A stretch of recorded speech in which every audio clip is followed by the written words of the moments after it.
Okay, सो हमने exercise 1.1 complete की sets की, एक्सरसाइज 1.2 भी सेट्स की कंप्लीट की। नाउ अब हम आए हैं नेक्स्ट एक्सरसाइज के लिए। तो नेक्स्ट एक्सरसाइज 1.3 के लिए पहले उसके कंसेप्ट समझते हैं। तो क्या है उसके कंसेप्ट्स? पहला है सबसेट्स। देखो सेट्स के आगे क्या लिख दिया?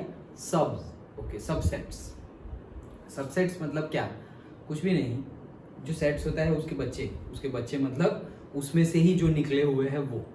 ओके, जैसे कि मेरा एक सेट है 1 2 3, सेट है ए, तो इसके ही बच्चे मतलब क्या? सपोज ये 1 हो गया, ये 2 हो गया, ये 3 हो गया, इसी में से है सारे, ये सारे है उसमें। और याद रखना हमेशा के लिए कि जो एम्प्टी सेट है it is subset of every set. Her set का एक सबसेट तो एक होगा ही, वो कौन सा होगा? 5 एम्प्टी सेट। मतलब हम बोले कि 5 ये सेट का सबसेट है, बोले हाँ। कोई दूसरा बी सेट होगा, जनवरी फरवरी मार्च अप्रैल, क्या उसका भी सबसेट है 5? हाँ, सबका ही सबसेट है। डन। कौन? 5। ओके, तो ये उनके बच्चे हो गए, और वो तीनों जो है वो भी, उनको भी कंसीडर कर देना है। तो ये हो गए उसके सबसेट। ओके, इनको ही बोला जाता है सबसेट्स, जिसमें से वो आए हो। ओके, नंबर ऑफ सबसेट्स कैसे निकालते हैं? नंबर ऑफ सबसेट्स निकालते हैं 2n कर, where n is the number of elements of the set. 2n will give you the number of subsets, where n is the number of elements of the set. जैसे कि number of elements of this set how many? 3. तो हम यहाँ पर क्या लिखेंगे?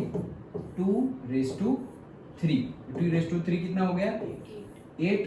तो इसके 8 सबसेट बन सकते हैं। कितने? 8। तो कितने हुए देखो हमारा? 1 2 3 4 5 हुए, अभी 3 बाकी है। कौन कौन से? 1 2, ये भी एक सबसेट है। ओके, दूसरा 2 3, ये भी एक सबसेट है। ओके, तो कितने हुए? 1 2 3 4 5 6 7 1 3 नहीं लिखा ना? हाँ, यस। तो 1 and 3 हो गए 8। 1 2 3 4 5 6 7 8। 8 से ज्यादा नहीं होंगे और कम भी नहीं होंगे। टोटल इसके 8 सबसेट हो सकते हैं। 2 तुम्हें गिनना भूलना नहीं है। कौन कौन से? एक तो वो सेट खुद, मतलब 1 2 3 है तो 1 2 3 खुद ये रहा, और दूसरा एम्प्टी सेट। वो दोनों को इंक्लूड करना है, बाकी जो हो उसकी पेयर बना दो। 1 2 1 2 1 2 3 4 5 6, कुछ भी बना। डन। समझ में आ गया सबसेट? सो देखो subset definition, a set A is said to be subset of set B. मतलब सेट ए है, वो सेट ए सेट बी का सबसेट कहा जाएगा। कब? If every element of A, अगर ए का हर एक element is also an element of B. A का हर एक एलिमेंट बी में होगा।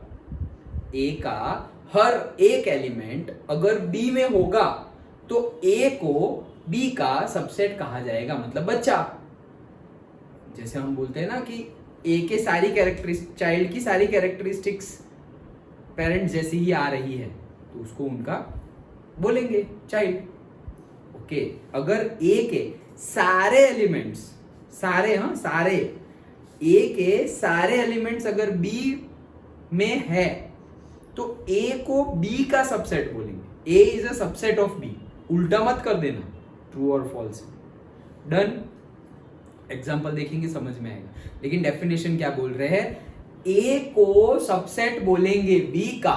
कब? जब ए के सारे एलिमेंट बी में हो तब। डन। जैसे ये डेफिनेशन बोल रहा है, ये है मेरा, और मैं ऐसा बोलूं ये है मेरा बी डेफिनेशन के अकॉर्डिंगली, और मेरा ए है 1,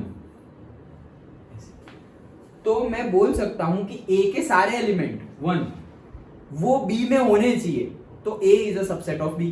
तो यहां पे है तो सही, ए का एलिमेंट है 1, वो बी में है ना। समझ में आ गया? ए के सारे एलिमेंट बी में होने चाहिए, तो 1 है तो 1 है उसमें। डन? पक्का? ओके। सो फिर से पढ़ता हूं। A set A is said to be a subset of B if every element of A, सारे element of A is also an element of B. Done? उसको डिनोट कैसे करते हैं? डिनोट ऐसे करते हैं, जैसे मैं बोलूं कि ये मेरा A है 1 2 और मेरा B है 1 2 3 4। तो अब तुम बताओ A B का सबसेट है या B A का सबसेट है? A B का सबसेट है।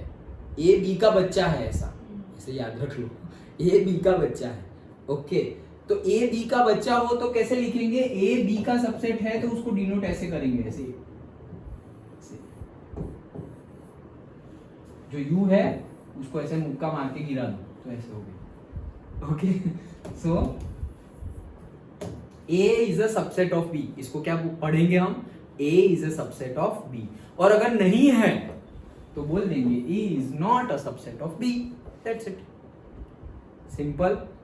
आया समझ में subset? Okay, so in other words A is a subset of B if whether A belongs to A and then A belongs to B। अब ये नया कुछ नहीं है, लेकिन देखो दो चीजें हैं, एक तो है सबसेट और दूसरा है बिलोंग्स टू। क्या? सबसेट और बिलोंग्स टू। ये साइन किसका है? सबसेट का, अभी बताया ना। ये साइन किसका है? सबसेट का। बिलोंग्स टू हम देख चुके हैं फर्स्ट एक्सरसाइज में। तो बिलोंग्स टू के लिए हम क्या बोलते थे कि भाई 1 बिलोंग्स टू A। ये सही है या गलत? सही है। 1 बिलोंग्स टू A।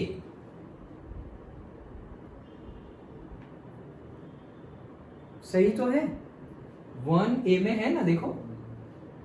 ओके, तो 1 बिलोंग्स टू A सही है। और अगर मैं ऐसा बोलूं कि अच्छा चलो अभी न्यूमेरिकल में आएगा तभी आएगा, लेकिन ये समझ में आ गया। डन? दोनों में डिफरेंस पता चला। ये 1 बिलोंग्स टू A मतलब क्या कि 1 A में है, ये रहा। और 1 is a subset of A, दोनों में समझ में आ रहा है। 1 is a subset of A। इसका मीनिंग क्या है? इसका मीनिंग ऐसा है, समझ में आया? 1 is a subset of A। Done? Okay, अभी समझते हैं फिर से न्यूमेरिकल एग्जांपल के साथ। देखो, अरे बस इतना ही है क्या? हाँ, subset of a set of real numbers. हाँ वो तो है ही, ठीक है। इंटरवल्स के बारे में समझते हैं। क्या? इंटरवल्स के बारे में। इंटरवल्स अभी देखो बहुत इजी, जैसे मैंने तुम्हें लेस देन इसमें ही बता दूं मैं तुम्हें, सबसेट के एग्जांपल्स यहाँ पे है ना, तो एकदम इजी वे में तुम्हें मैं बता दूं सबसेट। और से ये एग्जांपल देखो, एक है 5, एक सेट है 5, एक दूसरा सेट है A जिसके अंदर एलिमेंट्स है 1,3, एक दूसरा है B जिसके अंदर है 159, एक है C जिसके अंदर है 13579। Insert the symbol subset and not the subset. तो 5 is a subset of B, है या नहीं? 5 is a subset of B, है या नहीं? 5 तो सबका ही सबसेट है, तो यस। फिर यहाँ पे क्या डालेंगे? सबसेट और नॉट सबसेट? नॉट। क्यों? क्योंकि 3 नहीं है। अच्छा, ये यहाँ क्या डालेंगे? यस डालेंगे ना, 1 और 3 दोनों तो है उसमें। ओके, इसमें क्या डालेंगे? 159, सी में है 159, यस। तो देखो answer, 5 is a subset of every set. A is not the subset of B. क्यों? क्योंकि 3 नहीं है, फिर ये दोनों है जो हमने। Simple, understood? ओके, चलो। तो ऐसे ही न्यूमेरिकल हम एक्सरसाइज में करेंगे। और अभी मैं तुम्हें बता रहा हूँ इंटरवल्स की बात। इंटरवल्स मतलब क्या कि पर्टिकुलरली कल मैंने तुम्हें ऑलरेडी बता दिया है इसके बारे में, लेस देन और less than equals to, and greater than और इक्वल्स टू। कहने का मीनिंग क्या है कि सपोज ये नंबर लाइन है, ये है 0, ये है 1, ये है 2, ये है -1, ये है -1। अगर मैं बोलूं कि माई x इज से -2 से बड़ा एंड 2 से छोटा and x belongs to natural number से n, ठीक है, x belongs to natural number, तो क्या आएगा मेरा रोस्टर फॉर्म में सेट, बताओ क्या क्या आएगा, ये कंडीशन है मेरी, x belongs to n -2 less than x less than 2, क्या आएगा आंसर। अच्छा नेचुरल भी छोड़ दो, वो रख लो, क्या इंटीजर्स। अब बताओ क्या क्या आएगा,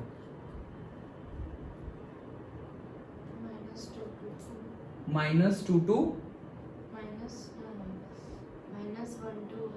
-1 to 1, -1 0 1, ये नहीं आएगा क्योंकि इक्वल टू की साइन नहीं है, ये इंटीजर्स है तो हाँ ये इंटीजर्स है, तो -1 0 1 फिर तो सही है, ओके। बट अगर मैं ऐसा बोलूं कि यही सेट आएगा अगर मैं यहाँ पे z की जगह क्या लिख दूं, r लिख दूं, तो भी क्या सेट सेम रहेगा, रियल नंबर्स। अगर मैं इंटीजर्स की जगह रियल नंबर्स कर दूं तो सेट सेम रहेगा क्या, सेट सेम नहीं रहेगा, क्यों, रियल नंबर्स में तो इरेशनल, रैशनल, फ्रैक्शन नंबर भी आ जाते हैं, जैसे मैंने बोल दिया कि -1/2 मतलब 0.5, वो कहाँ है, इसमें नहीं है, 0.5 इसमें कहाँ है, नहीं है, तो वो सही नहीं होगा। अंडरस्टूड टीशा, देखो क्या कह रहा हूं कि फिर से मेरा क्या आया, -2 -1 0 1 और 2 है, ये एक मेरा सेट है, ओके। अब वेयर x बिलोंग्स टू क्या है, इंटीजर्स, x सारे क्या है, इंटीजर्स, तो उस इंटीजर्स के लिए ये सेट सही है, ये सारे इंटीजर्स ही है। लेकिन अगर मैं बोल दूं कि x belongs to real number, तो अब सेम कंडीशन के लिए मैं ये बोलूं, वो गलत तो नहीं है, ये सारे रियल नंबर्स तो है, लेकिन क्या सिर्फ यही है या इससे ज्यादा कुछ और हो सकता है, ये सारे तो रियल नंबर्स है ही, -2 रियल नंबर है क्योंकि भाई इंटीजर है तो रियल नंबर तो है ही ना, सारे नंबर रियल नंबर तो है ही। लेकिन सपोज मुझे लाना हो -3/2, मतलब कितना हुआ, -1.5, वो तो इन दोनों के बीच में आएगा, लेकिन वो नहीं है यहाँ पर, देखो वो ये सेट में नहीं है, तो मुझे लिखना पड़ेगा -1.5 भी होना चाहिए, तो फिर वैसे तो -1.6 भी लिखो, वो भी रियल नंबर है, -1.7 भी लिखो, फिर मैं तो बहुत डिटेल्ड में, हम इतना एक्यूरेट और प्रिसीजन, एक्यूरेसी और प्रिसीजन पढ़े, मैं बोलूंगा -1.666, वो भी लिखो, समझ में आ रहा है, तो कितना कुछ हो गया। तो इसके लिए ही हम इंटरवल्स डिफाइन करते हैं, तो इंटरवल्स डिफाइन करते हैं मतलब क्या, कि ये मेरी नंबर लाइन है, अगेन 0 -1 -2 1 2, अगर मुझे जैसे कि हम बोल रहे हैं लेस देन बोलूं और ग्रेटर देन, लेस देन और ग्रेटर देन बोलूं, तो मुझे कौन सा ब्रैकेट, इंटरवल ब्रैकेट यूज करना है, राउंड, ऐसे, ओके। और अगर मैं लेस देन और इक्वल्स टू, ग्रेटर देन और इक्वल्स टू बोलूं, तो मुझे स्क्वायर ब्रैकेट यूज करना है, कौन सा, ऐसे स्क्वायर ब्रैकेट, सिंपल। अगर इक्वल टू के साथ है तो square bracket, without equal to है, सिर्फ लेस देन और ग्रेटर देन है, तो राउंड ब्रैकेट, ओके। किसमें, इंटरवल्स में, और इंटरवल्स में कर्ली ब्रेसिस मत कर देना, नहीं तो गलत हो जाएगा। इंटरवल्स की बात चल रही हो तो ये दोनों में से ही एक ब्रैकेट्स आएंगे, कब, जब इंटरवल्स की बात चल रही है तब। आया समझ में, पक्का, श्योर, डन, ओके।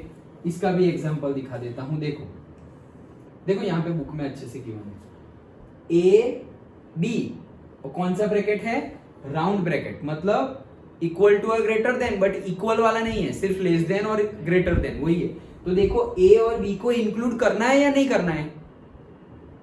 ए और बी को इंक्लूड नहीं करना है क्योंकि राउंड ब्रैकेट है। राउंड ब्रैकेट मतलब लेस देन और ग्रेटर देन, तो वो नंबर तो नहीं आएंगे, उनके बीच का सब कुछ आ जाएगा लेकिन वो दो नहीं आएंगे। ऐसे अगर वो दोनों को भी इंक्लूड करना है तो मैं स्क्वायर ब्रैकेट लूंगा। तो देखो ये जो राउंड है उसको मैंने क्या कर दिया, फिल कर दिया ब्लैक कलर से।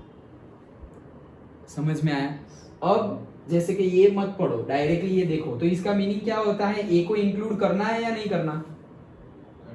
ए को करना है क्योंकि वो फील्ड राउंड है, और बी को इंक्लूड करना है या नहीं करना? नहीं करना क्योंकि वो एम्प्टी राउंड है। ओके, तो वहां पर राउंड वाला ब्रैकेट लगाएंगे और वहां पर स्क्वायर वाला ब्रैकेट लगाएंगे, तो स्क्वायर और राउंड ऐसे लिखेंगे। और ये साइड राउंड और ये साइड स्क्वायर, मतलब ए को नहीं गिनना है और बी को गिनना है, तो लाइक दिस सिंपल।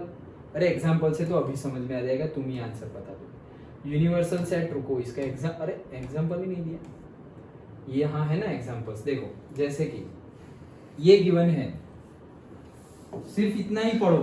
क्या बोल रहे हैं, x बिलोंग्स टू r, मतलब x में क्या क्या है, r रियल नंबर है, नेचुरल नंबर नहीं, रियल नंबर। अच्छा क्या क्या है, -5 less than x less than और equals to 7, -5 less than x less than और इक्वल्स टू 7। सबसे पहले देख लो कि नंबर कौन कौन से हैं भाई, -5 है, -7, देन खत्म। इंटरवल ये लेस देन है, इक्वल टू नहीं है, मतलब -5 को गिनना है या नहीं गिनना है? नहीं गिनना है, इक्वल टू नहीं है, तो नहीं गिनना हो तो सिर्फ लेस देन है तो हम राउंड ब्रैकेट लगाएंगे ऐसे। और 7 को गिनना है या नहीं गिनना है? गिनना है तो हम ऐसे लगाएंगे square bracket, that's it. Okay, और इसको अभी तो नहीं पूछते लेकिन कभी पूछ लिया कि इसको नंबर लाइन पे रिप्रेजेंट करो, तो क्या है बड़ी बात, ये नंबर लाइन है हमारी, तो यहाँ पे आ गया ऐसे -5, यहाँ पर आ गया -4, फिर ऐसे करके दिखाते जाओ डर डर डर डर डर, और यहाँ पे आ गया तुम्हारा 7। तो नंबर लाइन पे कैसे दिखाओगे, जैसे अभी बुक में सिखाया वैसे, -5 को नहीं गिनना है तो ये ऐसे कलर के ऐसे एम्प्टी राउंड रखो, फिर ये पूरा फिल कर दो, पूरा फिल कर दो, और फिर यहाँ पर 7, और ये 7 को क्या करना है, गिनना है, तो यहाँ पे इसको फिल कर दो ऐसे। अगर पूछे कि नंबर लाइन पे शो करो तो ऐसे नंबर लाइन पे शो भी कर देना है, जैसे हमने बुक में बताया गया है वैसे, फील्ड एंड एम्प्टी राउंड के साथ। Simple, any doubt? अच्छा, और एक लास्ट, हाँ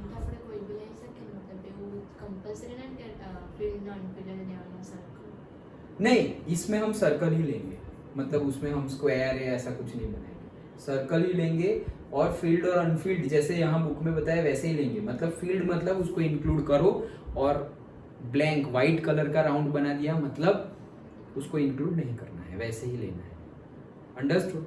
ओके, अब नेक्स्ट है last topic, universal set. Universal set मतलब क्या, सब कुछ अंदर इंक्लूड हो जाना चाहिए, अंदर सब कुछ इंक्लूड हो जाना चाहिए, मतलब A है मेरा 1 2, B है मेरा 1 2 3, C है मेरा 3 4, और अगर मैं ऐसा बोलूं कि एक सेट है मेरा X जो है 1 2 3 4, तो मैं बोलूं कि X is a universal set, तो बात सही है। क्यों?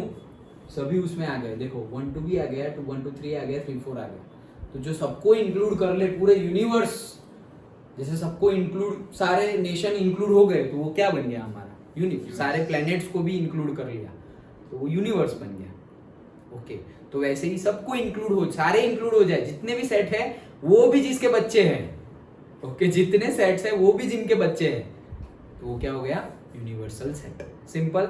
ओके, तो यूनिवर्सल सेट ये रहा ABC, that's it. Okay, power set निकल गया है, इजी था वैसे तो लेकिन निकल गया है। पावर सेट मतलब क्या, set of all the subsets, वो निकल गया है। पावर सेट नहीं आया ना, तो निकल गया है, नहीं आया ना, ये दिखा था सबसेट, नहीं दिखा ना, यस, तो निकल गया ही है, वो निकल ही गया है, यस निकल गया है। बट पावर सेट क्या है, सेट ऑफ ऑल सबसेट्स, मतलब जितने भी सबसेट्स है जैसे कि मेरा ये एक है A1, 2, इसके कितने सबसेट हो सकते हैं? 2 हो सकते हैं। श्योर? पक्का? 4 होंगे। नंबर ऑफ सबसेट्स कितने होंगे? 2n। यहाँ पे 2 है तो 2 तो वही हो जाएंगे, कौन से? एम्प्टी और वो खुद। तो एक तो एम्प्टी हो गया, एक वो खुद हो गया 1, 2, और क्या हो सकता है? 1 हो सकता है, और क्या हो सकता है? 2 हो सकता है। ये सब क्या है? सबसेट्स ऑफ ए। और ये जो सबसेट्स है उनका ही मैं सेट बना दूं, मतलब उनको ही ऐसे कर्ली ब्रेसेस में डाल दूं, इसको बोलते हैं पावर सेट। इसको क्या बोलते हैं? Power set of A. Reduced हो गया, निकल गया, बट यही था, कुछ ज्यादा बड़ा नहीं था। सारे सबसेट का भी सेट मतलब क्या? Power set. अंडरस्टूड? तो क्या क्या देखा हमने? देखो व्हाट इज द डिफरेंस। अभी न्यूमेरिकल करेंगे, बहुत मजेदार न्यूमेरिकल होंगे। ओके, मतलब मजेदार इन द सेंस एकदम ट्रिकी। क्या कि कब तुम बिलोंग्स टू लिख सकते हो और कब तुम सबसेट लिख सकते हो, उसके बारे में। अंडरस्टूड? तो बिलोंग्स टू हम कब लिखते थे? बिलोंग्स टू में हम कर्ली ब्रेसेस नहीं रखते थे, सिर्फ एलिमेंट्स का नंबर लिखते थे। जैसे कि मैं ऐसा बोल दूं 1 बिलोंग्स टू ए, ऐसा लिखते थे। ये सही है। और अगर सेट में बोलना हो तो मैं क्या बोलूंगा कि भाई 1 इज अ सबसेट ऑफ ए, ऐसे बोलूंगा। ये सही है। लेकिन अगर मैंने उल्टा कर दिया, यहां पे कर्ली ब्रेसेस लगा दिए और मैंने बोला बिलोंग्स टू ए, तो ये क्या हो जाएगा? फॉल्स। समझा कितना छोटा सा डिफरेंस है? बिलोंग्स टू मतलब सिर्फ एलिमेंट ही होना चाहिए, कोई ब्रेसेस वेसिस नहीं। समझ में आ गया? और वहां अगर ब्रेसेस लगा दिया तो वो फॉल्स है। ट्रू और फॉल्स बहुत सारे देखेंगे हम। तो हमने बिलोंग्स टू देखा, डज नॉट बिलोंग्स टू वो तो पहली एक्सरसाइज में देख लिया था। सेट है और सबसेट है और सबसेट नहीं है, वो देखा। देन हमने देखा कि इनफाइनाइट फाइनाइट तो पहले देख लिया था। इंटरवल्स देखे, बस दैट्स इट। और यूनिवर्सल सेट, ये तो छोटा ही है। Subset, intervals, universal set, that's it. Belongs to, does not belongs to, subset, does not, is not a subset, वो सब सिंपल। समझ में आ गया है? नहीं? कोई डाउट हो तो पूछ लो, अभी न्यूमेरिकल करेंगे, लेकिन कंसेप्ट सारे समझ गए? Any doubt? पक्का?